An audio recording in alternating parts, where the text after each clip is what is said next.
खबर देंगे आपको। सेनेट ने पार्लियामेंट के अहाते से अरकान असम्बली की गिरफ्तारियों के खिलाफ मजम्मती करारदाद मुत्तफिका तौर पर मंजूर कर ली। मजीद जानते हैं डॉन न्यूज़ के नुमाइंदे उमैद अली से। उमैद, बताइएगा करारदाद का क्या मतन है?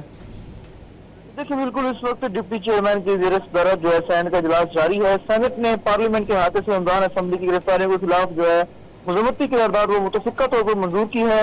ताहम इस करारदाद का मतन जो है उसमें यह कहा गया है कि ऐवान जो है 10 मुंतखब मेंबरान कौमी असम्बली के पार्लियामेंट से गिरफ्तारी की मजम्मत करती है।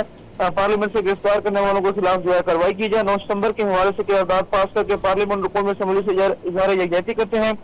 पार्लियामेंट पर हमले की भी मजम्मत करते हैं। करारदाद के मतन के मुताबिक इस शर्मनाक इकदाम ने जमहूरियत की नफी की, पाकिस्तान की बालादस्ती और आइन की जो है बालादस्ती उसे बहाल किया जाए।